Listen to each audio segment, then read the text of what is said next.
Hi hello ನಮಸ್ಕಾರ. ನಾನು ನಿಮ್ಮ ಮಿಸ್ಟರ್ ಎಕ್ಸ್ಪ್ಲೋರ್. ಇವತ್ತಿನ ವಿಡಿಯೋದಲ್ಲಿ ಏನು ಪ್ರಿಡಿಕ್ಷನ್ ಇಲ್ಲ, ಬಟ್ ಒಂದು ಮೂವಿ ರಿವ್ಯೂ ಕೊಡೋಣ ಅಂತ ನಾನು ಹಾಗೆ ಅಕ್ಷಯ್ ಕೂತಿದ್ದೀವಿ.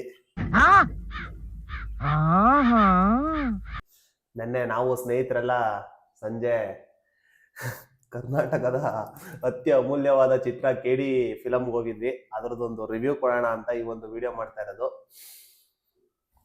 ನೆನ್ನೆನೆ ಮಾಡ್ಬೋದಾಯ್ತು ವಿಡಿಯೋ. ನೆನ್ನೆ ನಮಗೆ ಫುಲ್ಲು ನೈಟ್ ಎಲ್ಲ ಫುಲ್ಲು ನಶೆಲೇ ಇದ್ವಿ. ಆ ನಶೆಯಿಂದ ಹೊರಗಡೆ ಬರೋಕ್ಕೆ ಸುಮಾರು ಟೈಮ್ ಬೇಕಾಯ್ತು. ಈಗಲೂ ಸ್ವಲ್ಪ ಅದೇ ಗುಂಗಿದೆ. ಧ್ರುವ ಸರ್ಜಾ ಅವರ ವಾಯ್ಸು ಈ ಕಡೆ ಕಿವಿಲಿಂದ ಹೋಗಿ ಈ ಕಡೆ ಕಿವಿಯಿಂದ ಬರ್ತಾ ಐತೆ. ಏನಾದ್ರೂ ಆದ್ರೆ ತೆಪ್ಪಾಯ್ತು ಅಂದ್ಬಿಡಿ ಈಗ ಗೊತ್ತಾಯ್ತು. ಯಪ್ಪ ದೇವ್ರೆ.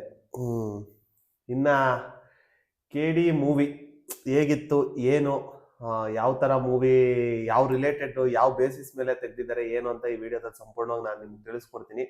ಈ ರಿವ್ಯೂನ ಕಂಪ್ಲೀಟ್ ಎಲ್ಲೂ ಸ್ಕಿಪ್ ಮಾಡದಲ್ಲೇ ಪೂರ್ತಿ ನೋಡಿ. ಓಕೆನಾ? ನಮ್ಗೆ ಏನ್ ಅನ್ನಿಸ್ತು ಅಂತ ನಮ್ಮ ಒಂದು ಅನುಭವದಲ್ಲಿ ನಾವು ನಿಮ್ಗೆ ತಿಳಿಸ್ತಾ ಹೋಗ್ತೀವಿ.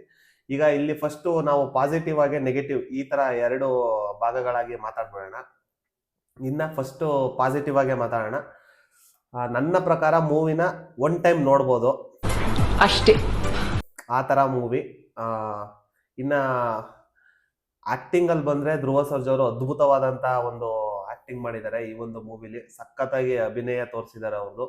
ಈ ಮಾರ್ಟಿನ್ ಹಿಂದೆಗಡೆ ಪೊಗರು ಮೂವಿಲೆಲ್ಲ ಯಾವ ತರ ಒಂದು ಖರಾಬ್ ಲುಕ್ ಅನ್ನ ಕೊಟ್ಟು ವಿಚಿತ್ರವಾಗಿ ವಕ್ರವಾಗಿ ಹೆಂಗ್ ಮಾಡಿದ್ರು ಅಷ್ಟೊಂದೇನು ಅನ್ಸಲ್ಲ.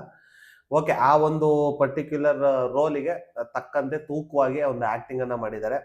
ಅಂಡ್ ಇನ್ನೊಂದು ಮೂವಿಲಿ ಸುಮಾರು ಕನ್ನಡ ಹೀರೋಸ್ಗಳನ್ನ ನಾವು ಯಥೇಚ್ಛವಾಗಿ ನೋಡ್ಬೋದು. ಅದೊಂದು ಖುಷಿ ವಿಚಾರ. ಅದೊಂದು ಪಾಸಿಟಿವ್ ಸೈನು.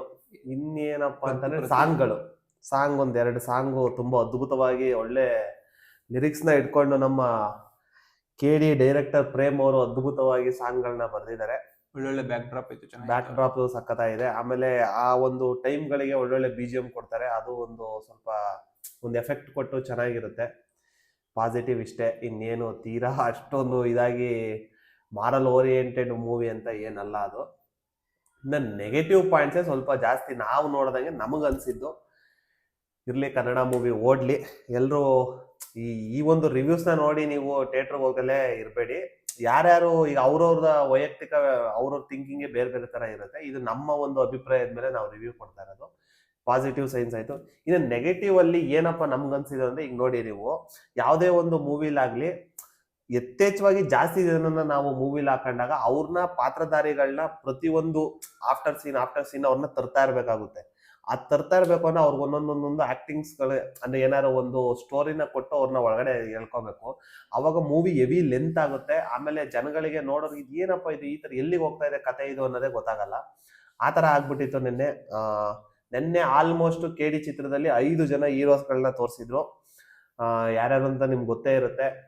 ಧ್ರುವ ಸರ್ಜಾ ಅವರು, ಇನ್ನ ರವಿಚಂದ್ರನ್, ರಮೇಶ್ ಅರವಿಂದ್, ಆಮೇಲೆ ಕಿಚ್ಚ ಸುದೀಪ್ ಅವರು, ಅವ್ರು ಲಾಸ್ಟಿಗೆ ಬರ್ತಾರೆ. ಸಂಜಯ್ ದತ್ ವಿಲನ್. ಇವ್ರು 5 ಜನ ಬಂದಿರು. ಇನ್ನು ನೆಕ್ಸ್ಟ್ KD 2ಗೆ ನೆಕ್ಸ್ಟ್ ಇವ್ರು ಬರೋ ಚಾನ್ಸಸ್ ತುಂಬಾ ಇದೆ. ತಲಪತಿ ಅವರು. ಅಯ್ಯೋ ಇನ್ನು ಅಂತ. ಆಮೇಲೆ ಇನ್ನೊಂದು ಮೈನ್ ಅತಿ ಹೆಚ್ಚು ನೆಗೆಟಿವ್ ಪಾಯಿಂಟ್ ನನಗನ್ಸಿದ್ದು ಅಂದ್ರೆ ಮಚ್ಚಲಕ್ಷ್ಮಿ. ಅವಳಿಗೆ ಡೈಲಾಗ್ಗಳನ್ನ ಕೊಟ್ಟಿದ್ದಾರೆ. ಓಕೆ, ನೀವು ಡೈಲಾಗ್ ಚೆನ್ನಾಗಿ ಬರ್ದಿದ್ದೀರಾ, ಡೈಲಾಗ್ಗಳನ್ನ ಕೊಟ್ಟಿದ್ದೀರಾ, ಕಿರ್ಚಿಸ್ಬೇಡಿ. ಆರಾಮಾಗಿ ಸಿಂಪಲ್ ಆಗಿ ಜನಗಳಿಗೆ ಹೇಗೆ ಕನ್ವಿನ್ಸ್ ಮಾಡ್ಬೇಕು ಆಗ ಮಾಡಿ. ಈ ಧ್ರುವ ಸರ್ಜಾ ಅವ್ರದ್ದು ಡೈಲಾಗ್ಗಳು ಓವರ್ ಲ್ಯಾಪಿಂಗ್, ಒಬ್ರ ಮೇಲೊಬ್ರು ಹೇಳ್ಕೊಂಡು ಹೋಗ್ತಾರೆ. ಅವ್ರು ಏನ್ ಮಾತಾಡ್ತಾವ್ರೆ ಏನು ಅನ್ನೋದೇ ಅರ್ಥ ಆಗ್ತದೆ. ಕಿರಿಚ್ತಾ ಇದಾರೆ ಇಬ್ರುವೆ. ಆ ಫೀಲು ಅಲ್ಲಿ ನನ್ನೊಬ್ಬಗೆ ಅಂತಲ್ಲ, ಥಿಯೇಟರ್ ಇದ್ದವ್ರಿಗೆ ಎಲ್ಲರಿಗೂ ಆ ಫೀಲ್ ಆಯ್ತು. ಆ ಒಂದು ಅಟ್ಟೆ ಪಾಯಿಂಟ್ ಆಫ್ ಟೈಮ್ ಹೆವಿ ಕಿರ್ಚಾಡ್ಬಿಡ್ತಾರೆ. ಎಲ್ಲ ಕಿವಿ ಮುಚ್ಕೊಳ್ಳೋ ಲೆವೆಲ್ ಹೋಗ್ಬಿಡುತ್ತೆ, ಅಷ್ಟು ಕಿರ್ಚಾಡ್ತಾರೆ. ಅಷ್ಟು ಕಿರ್ಚಾಟದ ಅವಶ್ಯಕತೆ ಇರಲಿಲ್ಲ. ನಾವು ಧ್ರುವ ಸರ್ಜಾ ಅವ್ರದ್ದು ಈ ಅದ್ದೂರಿ, ಬಹದ್ದೂರು, ಭರ್ಜರಿ ಈ ತರ ಮೂವೀಸ್ ಬಂದಾಗ ಅವರು ಅಲ್ಲಿ ಮೂವಿಲಿ ಹೊಡೆದಿರೋ ಡೈಲಾಗ್ಗಳನ್ನ ನಾವು ಸ್ಕೂಲ್ಗಳಲ್ಲಾಗ್ಲಿ, ಕಾಲೇಜ್ಗಳಲ್ಲಾಗ್ಲಿ, ಡಿಗ್ರಿ ಲೈಫಲ್ಲಾಗ್ಲಿ, ಕಾಲೇಜ್ಗೆ ಹೋಗೋ ಟೈಮಲ್ಲಿ ಅವ್ರಿಗೆ ಹಿಂಗೆ ಅಂತ ನಾವು ಅವ್ರ ಡೈಲಾಗ್ನ ಹೇಳ್ತಾ ಇರವಿ. ಯಾಕಂದ್ರೆ ಅಷ್ಟು ಡೈಲಾಗ್ ಡೆಲಿವರಿಲಿ ಸೂಪರ್ ಆಗಿ ಇದ್ದವರೇ ಧ್ರುವ ಸರ್ಜಾ ಅವರು ಅಂತ ಫುಲ್ ಹೆಸರುವಾಸಿ ಆಗ್ಬಿಟ್ಟಿದ್ರು. ಬಟ್ ಈ ಒಂದು ಫಿಲಮ್ ಅಲ್ಲಿ ಅವ್ರು ಡೈಲಾಗ್ ಡೆಲಿವರಿನ ಯಾವ ತರ ಮಾಡ್ಬಿಟ್ಟಿದ್ದಾರೆ, ನೀನ್ ಕಿರ್ಚುಗುರು, ನಿನ್ ಕೈ ಎಷ್ಟಾಗುತ್ತೆ ಅಷ್ಟು ಕಿರ್ಚುಗುರು ಅಂತ ಕಿರ್ಚಿಸ್ಬಿಟ್ಟವ್ರೆ. ಭಯಂಕರ ಕಿರ್ಚಾಟ. ಅವರು ಏನ್ ಡೈಲಾಗ್ ಏನ್ ಹೇಳ್ತಾ ಇದಾರೆ ಅನ್ನೋದೇ ಗೊತ್ತಾಗಲ್ಲ, ಸುಮ್ಮನೆ ಕಿರಿಸ್ತಾರೆ. ದೇವರೇ ಅನ್ಸ್ಬಾರ್ದು. ಓಕೆ ಈಗ ಧ್ರುವ ಸರ್ಜಾ ಅವರು ಮಾರ್ಟಿನ್ ಅದೇ ತರ ಬಂತು, ಪವರ್ನು ಅದೇ ತರ ಬಂತು, ಇಲ್ಲೂ ಏನೋ ಅದೇ ತರ ತಗೊಂಡೋಗಕ್ಕೆ ಏನೋ ಮಾಡಿದಾರೆ ಅಂತ ಅನ್ಕೊಂಬೋದು. ಈ ರಮೇಶ್ ಅರವಿಂದ್ ಕೈಲೂ ಕಿರ್ಚಿದ್ದಾರೆ ಲೆಕ್ಕ ಮಾಡಿ.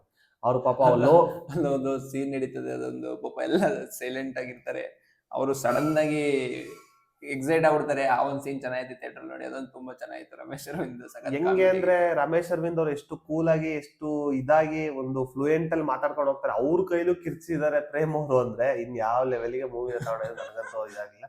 ಒಟ್ನಲ್ಲಿ ಅಲ್ಲಿ ಮೂವಿಲಿ ಏನಂದ್ರೆ ಎಲ್ಲರೂ ಕಿರ್ಚ್ಬೇಕು ಅಷ್ಟೇ, ಇದೊಂದು ನೆಗೆಟಿವ್ ಪಾಯಿಂಟ್. ಇನ್ನೊಂದು ಏನಪ್ಪಾ ಅಂದ್ರೆ ಒಂದು ಏನೊಂದು 2-3 ಸಾವಿರ ಜನ ಅವರೇ ಪಿಕ್ಚರ್ ಅಲ್ಲಿ. ಥಿಯೇಟರ್ ಅಲ್ಲಿ ಅಂದ್ರೆ ಥಿಯೇಟರ್ ಹೌಸ್ಫುಲ್ ಆಗಿತ್ತು, ಎಲ್ಲ ಒಳ್ಳೆ ಅದ್ಭುತ ಪ್ರದರ್ಶನ ಕಾಣ್ತಾ ಇದೆ, ಅದೇ ರೀತಿ ಓಡ್ಲಿ ಫಿಲಮ್, ಅದ್ರ ಬಗ್ಗೆ ಯಾವ್ದೇ ರೀತಿ ಡೌಟ್ ಇಲ್ಲ. ಬಟ್ ಥಿಯೇಟರ್ ಅಲ್ಲಿ ಎಷ್ಟು ಜನ ಇದ್ರು ಅದಕ್ಕಿಂತ ಡಬಲ್ ಜನ ಫಿಲಮ್ ಅಲ್ಲೇ ಅವರೇ.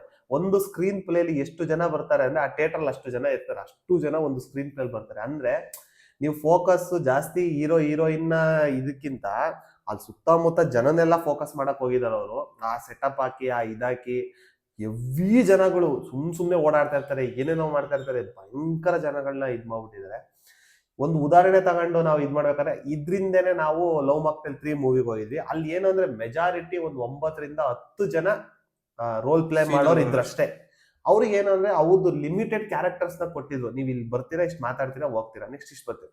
ಹಂಗಿದ್ದಾಗ ನೋಡಿ ಅವ್ರು ಬರೋದಕ್ಕೂ ಸರಿ ಹೋಗುತ್ತೆ, ಅವ್ರು ಮಾತಾಡಿ ಹೋಗೋದಕ್ಕೂ ಸರಿ ಹೋಗುತ್ತೆ. ಜನಗಳು ಅವ್ರನ್ನ ನೆನ್ಪಿಡ್ಕೊಂತಾರೆ, ಓ ಇವ್ರು ಈ ತರ ಪ್ಲೇ ಮಾಡ್ತಾರೆ, ಓ ಇವ್ರು ಅದು ಸ್ಟಾರ್ಟಿಂಗ್ ಅಲ್ಲಿ ಅವ್ರು ಕನ್ವೆ ಮಾಡ್ತಾ ಹೋಗ್ತಾರೆ, ಇವ್ರು ನನ್ನ ಮಗಳು ಈ ತರ ಅಂತ. ಆತರ ಹೋದಾಗ ಜನಗಳಿಗೆ ಅದು ಮೈಂಡ್ ಅಲ್ಲಿ ಕುತ್ಕೊಂಡ್ಬಿಟ್ಟಿರುತ್ತೆ, ಓ ಈ ತರ ಹೋಗುತ್ತೆ ಇದು ಸೀನ್ಸ್. ಬಟ್ ಇದ್ರಲ್ಲಿ ಹಂಗಲ್ಲ, ಟ್ವಿಸ್ಟ್ ಮೇಲೆ ಟ್ವಿಸ್ಟ್, ಎಲ್ಲೆಲ್ಲಿ ಏನೇನ್ ಆಗುತ್ತೆ ಅನ್ನೋದೇ ಗೊತ್ತಾಗಲ್ಲ. ಯಥೇಚ್ಛವಾಗಿ ಈ ಸ್ಕ್ರೀನ್ ಪ್ಲೇ ಇದ್ರಲ್ಲೆಲ್ಲ ಭಯಂಕರ ಜನಗಳನ್ನ ತೋರಿಸೋರ್ಗೆ ಯಾವ್ಯಾವ ಕ್ಯಾರೆಕ್ಟರ್ಸ್ ಅನ್ನೋದೇ ಗೊತ್ತಾಗಲ್ಲ. ಸಡನ್ ಆಗಿ ಈಗ ಬಿಗ್ ಬಾಸ್ ರಘು ಅವ್ರು ಬರ್ತಾರೆ, ಅವ್ರನ್ನ ಒಂದ್ ಸೀನಲ್ಲಿ ಅಲ್ಲೇ ಅವ್ರದ್ದು ಏನೋ ಅಷ್ಟೇ ಅದೊಂದು ಸೀನ್ ಮಾಡಿ ಅವ್ರನ್ನ ಕಳ್ಸೇ ಬಿಡ್ತಾರೆ, ಅವ್ರದ್ದು ಏನು ಅನ್ನೋದೇ ಗೊತ್ತಾಗಲ್ಲ.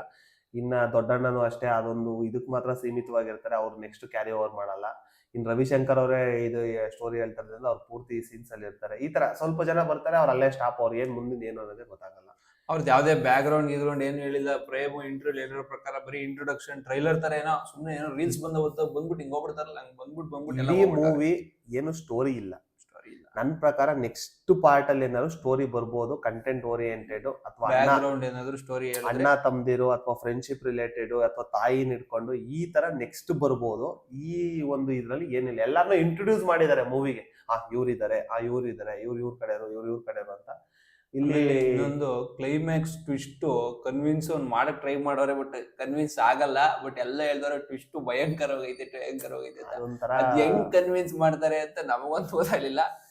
ಏನ್ ಹೇಳಕ್ ಹೊರಟಿದ್ದಾರೆ ಪ್ರೇಮ್ ಅವರು ಅಂತ ನೆಕ್ಸ್ಟ್ ಇದ್ರಲ್ಲಿ ನೋಡಿದ್ರೆ ಗೊತ್ತಾಗುತ್ತೆ. ಯಾವ ತರ ಅವರು ಈಗ ಅವ್ರ ಮೈಂಡ್ ಸೆಟ್ ಅಲ್ಲಿ ಬೇರೆ ತರ ಇರುತ್ತೆ. ಅವ್ರು ಬರ್ದಿರ್ಬೇಕು, ಕತೆ ಬರೀಬೇಕಾದ್ರೆ ಇವ್ರು ಹಿಂಗ್ ತಗೊಂಡೋಗ್ಬೇಕು ಹಿಂಗೆ ಅಂತ, ಅವ್ರು ಆತರ ಏನೋ ಟ್ರೀಟ್ ಮಾಡಕ್ ಹೋಗಿದ್ದಾರೆ. ಬಟ್ ಈ ಒಂದು ಕೇಡಿ ಫಸ್ಟ್ನೇ ಇದ್ರಲ್ಲಿ ಅಷ್ಟು ಕ್ಲೈಮ್ಯಾಕ್ಸ್ ಓಕೆ ಅನ್ನೋ ರೇಂಜಿಗೆ ಏನಿರ್ಲಿಲ್ಲ. ಸಡನ್ ಆಗಿ ಯಾರ್ಯಾರೋ ವಿಲನ್ ಆಗೋಯ್ತಾರೆ, ಸಡನ್ ಆಗಿ ಇನ್ನೊಬ್ಬ ಹೀರೋ ಆಗೋಯ್ತಾನೆ, ಅಲ್ಯಾರೋ ಎಂಟ್ರಿ ತಗೋತಾರೆ, ಅಲ್ಯಾರನೋ ಹೊಡಿತಾ ಇರ್ತಾರೆ.